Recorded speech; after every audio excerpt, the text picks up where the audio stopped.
Court ने इमरान खान की गिरफ्तारी कलअदम करार दे दी गई है। आपको बता रहे हैं नैब की तरफ से इमरान खान को 9 मई को गिरफ्तार किया गया था। अब इस गिरफ्तारी को गैर कानूनी करार दिया गया है। मुल्क की सबसे बड़ी अदालत का फैसला, सुप्रीम कोर्ट का इमरान खान को फौरी रिहा करने का हुक्म। बोल न्यूज ने सबसे पहले खबर नशर करने की रवायत को बरकरार रखा। नैब हिरासती मरकज से सुप्रीम कोर्ट आमद और अदालत के बाहर के हुक्म तक बोल न्यूज ने अपने कारी नाजरीन को बाखबर रखा।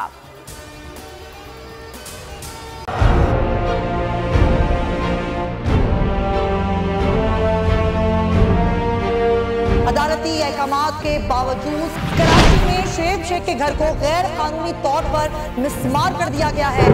बोल के खिलाफ इंतकामी कार्रवाइयों में तेजी। कराची में को चेयरमैन शोएब शेख का घर गिरा दिया गया। बोल के खिलाफ इंतकामी कार्रवाइयों का सिलसिला जारी है। सिंध हुकूमत की अदालती अहकामात की खिलाफ वर्जी। सिंध हाई कोर्ट का स्टे ऑर्डर नजरअंदाज। सेक्रेटरी बल्दियात Najam Shah, director land Sawal Islam, director anti encroachment Imran Ahmed को नोटिस जारी। Administrator KMC director Saifur Rahman, DIG south Irfan Baloch, SSP Keamari Fida Hussain को भी फरीक बनाया गया। इससे पहले जो जुल्म के पहाड़ तोड़े गए, शोएब अहमद शेख की जबानी सुनी। 60 दिन का वक्त होता है, 102 दिन के बाद मैं जीत गया, केस भरी हो गया, 102 दिन के बाद अपील फाइल की, एक्सेप्ट कर ली। नहीं करते ना एक्सेप्ट, खत्म हो जाता ना जुल्म यार। भरी अदालत में मुझे बरी कर दिया, फिर पता नहीं क्या हुआ 2.5 घंटे बाद का नोट बिफोर।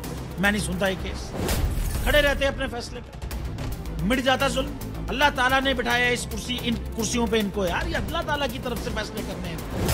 तो या तो ये फैसले आएंगे, जुल्म मिट जाएगा, या कौम खड़ी हो जाएगी जुल्म के खिलाफ। हर मुश्किल के बावजूद बोल हकीकी सहाफत करता रहेगा।